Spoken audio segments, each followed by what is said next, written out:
Hello everyone, this is the recording for Saturday the 17th of June. I'm starting off with York. It's quite a decent card. Last year in this first race, which was the Queen Mother's Cup, it's the Lady Amateur Riders race where the winning rider gets her weight in champagne. And last year we followed a horse called Snow Arno, trained by Tim Easterby, and he'd plotted the horse up. And he managed to win this race off a mark of 88 or 86 or something. And there he is, he's got a runner in the race again. With his daughter Emily rode it for us last year. We were on at 14 to 1. That was what we call a thought bubble bet, where I said, what if the trainer got this horse ready specially to win this race? Anyway, so it's a race we've got good history in. I'm not frightened to have a bet in it, even though they're all lady amateur riders. There are some good riders like Mrs. Bartley up here, and Emma Sayers, a good rider.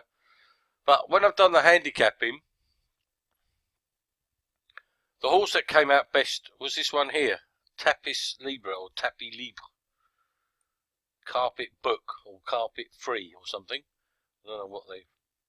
Anyway, it is 9 years old. It ran third in this race last year. And it's got plenty of form over the course and distance. It ran third of 16 at 50 to 1 off a £2 higher mark. And here it is only in May. And that was a decent run. And here it is off 76. It's got every chance. I've had 2 points each way. I managed to get 12 to 1. So please make sure you do shop around and get the best prices. I wouldn't be at all surprised to see Tim Easterby's horse win, but the yard have been struggling for winners. And they're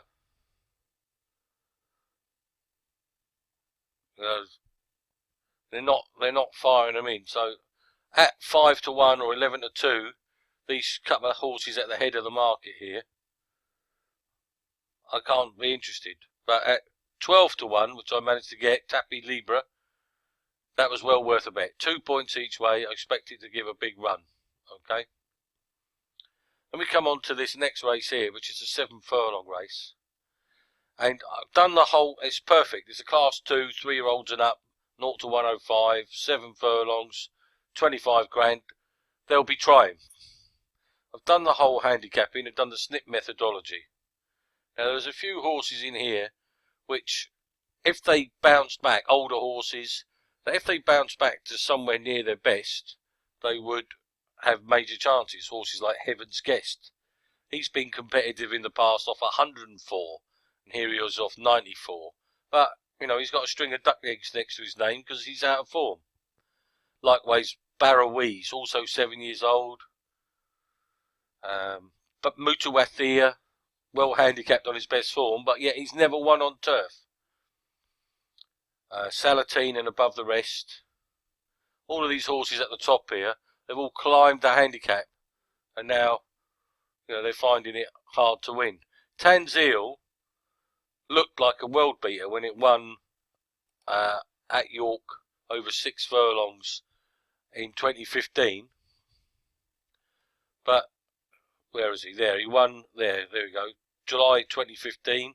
He won a nice race for 31 grand. Beat 19 others. But it's just done absolutely nothing since. Can't have it. Old horse like Farlow bouncing back, coming back 9 years old, first time out. Theodorico, harshly handicapped now for winning poor races. Burnt Sugar won his first race on turf last time out. Shady McCoy is very interesting at 7 years old. He's drawn wide, and he was 4th in the Victoria Cup behind Fastnet Tempest. That form may be good enough, but you know, you still got to find a little bit for me from that mark. And there's a horse in here that I find very interesting, and he's called Viscount Barfield. I've managed to get on at 16 to 1. and he ran behind Fastnet Tempest last time out at Chester. He's only 4, and he has only had 9 starts on turf. And I just think when everything falls right for him, this horse is going to be rated well above 100, and I'll show you why. If we look at this race here, which was in August last year at York, over a mile, a 37 grand race, this is red hot form, and we'll see. Banksy was second.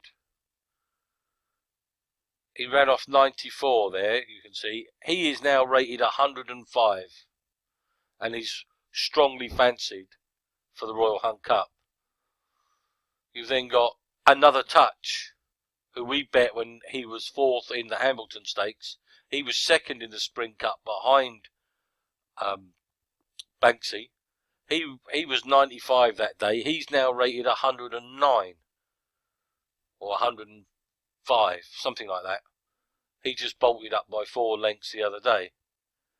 And here's Viscount Barfield off 88. He's only gone up £2. He was well out the back, and he kept on very strongly.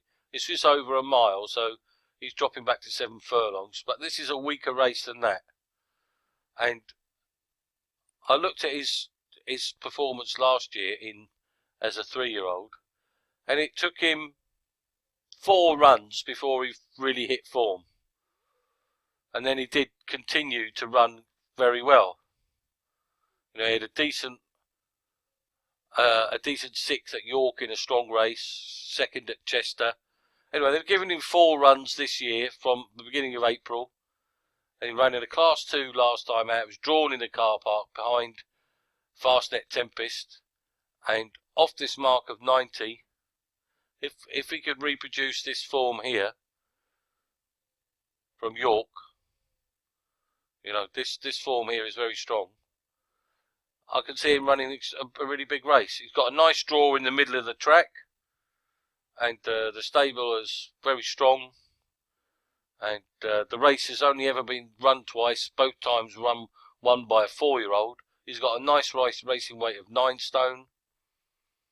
And at 16 to 1, I thought, well, you know, he can run a big race and get in the frame. So those are my only 2 bets at York. I did have a look at the rest of the card.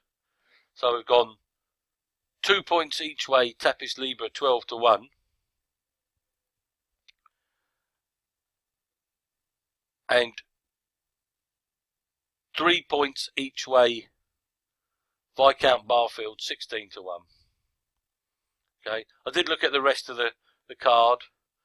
This listed race here is very, very tough indeed. It's a mile race, and it's very difficult. I couldn't come up with a selection. There's a 3-year-olds only handicap, which is not my cup of tea, as you know. I do like this Wahash 14 to 1, but I couldn't have a bet, to be honest. So I left it alone. Then there's a Class 4 handicap, which wasn't really of much interest to me. Then there's a maiden. There's a very interesting maiden. This Knockout Blow of Mark Johnston's looks the one to be on. If you're interested in playing for a shorter price, a likely winner. But you know, you could bump into an unraced one that's above average. Hannon here has got one again. Charles Hills, Hugo Palmer, any of those, Fahy. So it's dodgy betting in those maidens. So that was the rest of that. I did look at Sandown, and it's really a very poor card for a Saturday. We have got Royal Ascot starting next week, so a lot of the best horses are not running. So we go on to Musselburgh.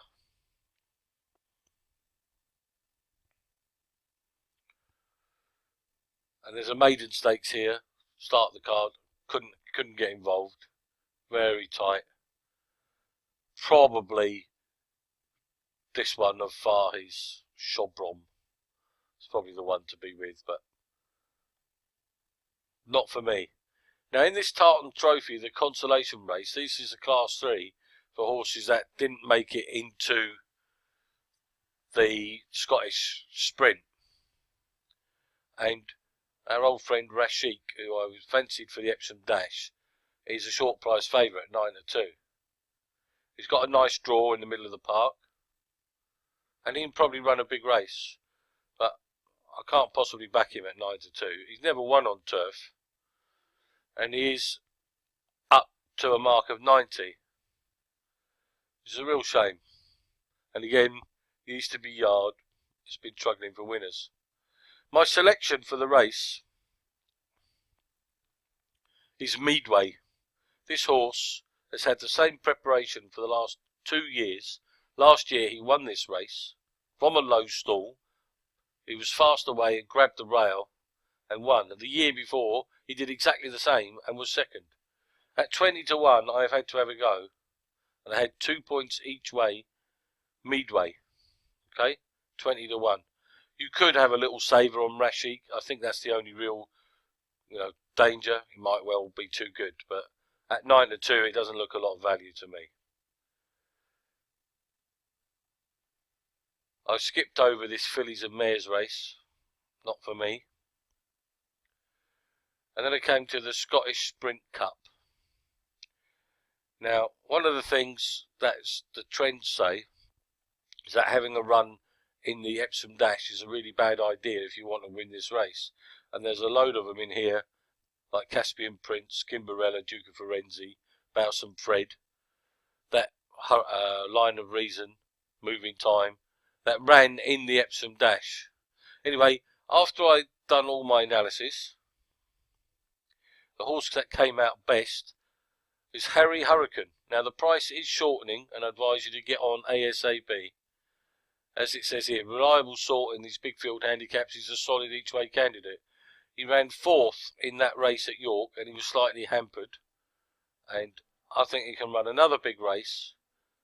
He's got a nice middle draw, and I'm certain he will give us a run for our money. And I've gone 4 points each way, Harry Hurricane. So there we go. There is this 2-mile race here, and I did have a good look at it. And the one I was interested in, funny enough, is Tim Easterby's horse, Storming Tom. And there's no prices available at the moment, so I don't know whether it's value. So I'll leave that for now, and I may tweet that if I decide to have a bet. But at this stage, there's just the 4 bets, all in handicaps. We've got Meadway, Harry Hurricane, Tapis Libre, and Viscount Barfield. 4 nice price horses. Anyone wins will be in profit. I've also done a 0.1 point each way lucky 15 on those 4 for 3 points total. 15 times 0.2 is 3 points total. A couple of places will easily cover those stakes. Get a couple placed, we get our money back for that. If we start getting winners, then it starts building up and making profit. Okay, so that's the card for Saturday. I will be cracking on. I've cut this short because I am cracking on with Royal Ascot, and hopefully we'll have a nice winning day on Saturday. Harry Hurricane storm home for us, and 4 points each way. I've got 16-1. He's being backed. Okay, that's what I'm doing. And I'll speak to you all soon.